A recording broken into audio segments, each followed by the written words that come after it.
Ekspresi diri melalui hobi. Hobi adalah kegemaran yang sering dilakukan untuk kesenangan. Setiap orang memiliki hobi yang berbeda-beda.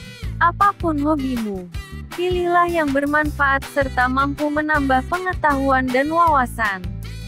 Kebun Reza. Setelah pembelajaran jarak jauh, Reza merawat bunga dan tanaman herbal di halaman belakang dengan pot dari limbah plastik.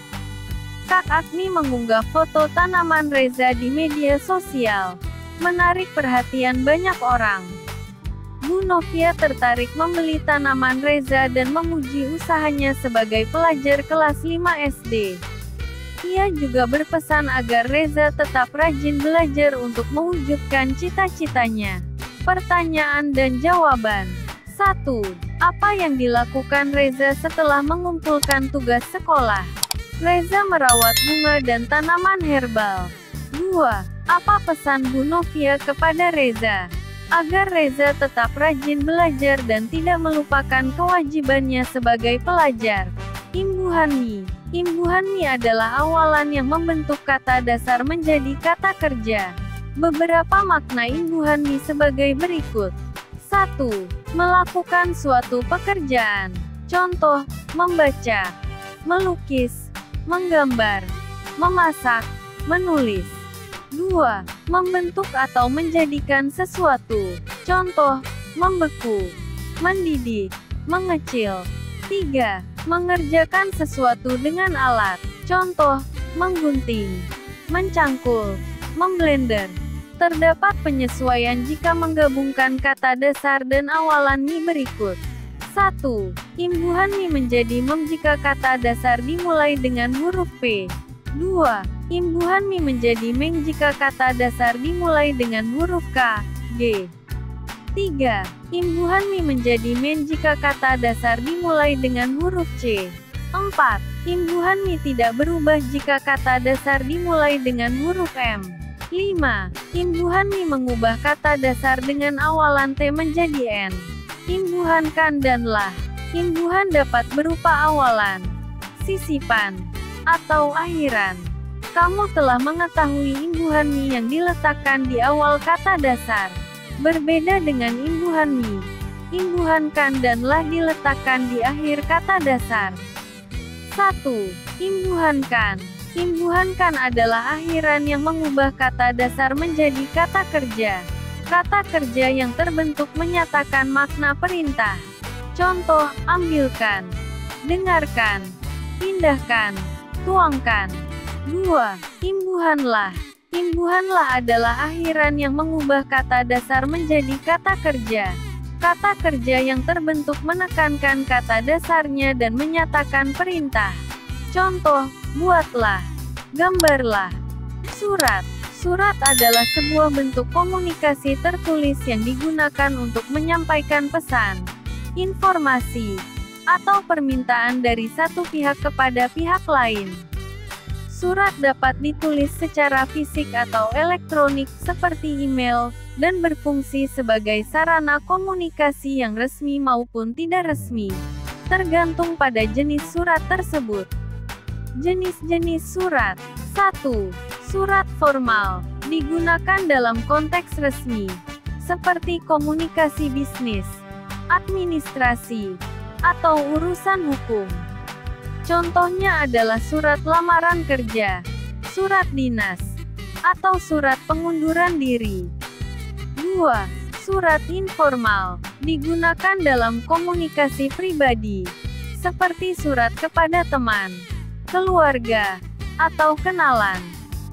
Surat ini biasanya menggunakan bahasa yang lebih santai dan tidak baku.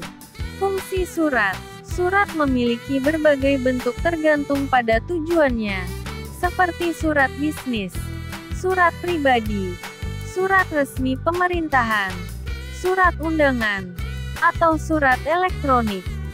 Menyampaikan informasi. Surat digunakan untuk menyampaikan informasi kepada penerima, baik itu kabar, pemberitahuan, atau instruksi. Alat komunikasi. Surat menjadi media komunikasi tertulis antara pengirim dan penerima, terutama jika komunikasi langsung tidak memungkinkan. Dokumen resmi. Surat, terutama surat formal, sering berfungsi sebagai dokumen tertulis yang bisa dijadikan bukti dalam berbagai urusan resmi atau hukum. Teks prosedur. Teks prosedur adalah teks yang berisi instruksi kepada pembaca atau pendengar untuk membuat atau melakukan sesuatu. Tujuan teks prosedur adalah menjelaskan cara sesuatu dibuat atau dilakukan dengan langkah-langkah yang urut. Teks prosedur digunakan ketika menunjukkan cara membuat sesuatu, cara memainkan sesuatu, dan cara melakukan sesuatu. Berikut ini ciri-ciri teks prosedur. 1. Berisi rangkaian instruksi, langkah-langkah, atau petunjuk. 2. Terdapat alat dan bahan yang diperlukan. 3. Menggunakan kata kerja aktif dan kalimat perintah yang singkat dan jelas. Struktur teks prosedur. 1. Judul. Bagian ini berisi gambaran dari hal yang akan dipahami pembaca melalui petunjuk yang dibuat. 2. Alat dan bahan. Bagian ini berisi alat dan bahan yang dibutuhkan untuk melakukan atau membuat sesuatu. Pastikan alat dan bahan ditulis secara rinci. 3. Langkah-langkah. Bagian ini berisi langkah-langkah atau urutan. Biasanya bagian ini menggunakan kata kerja di awal kalimat. 4. Penutup atau kesimpulan.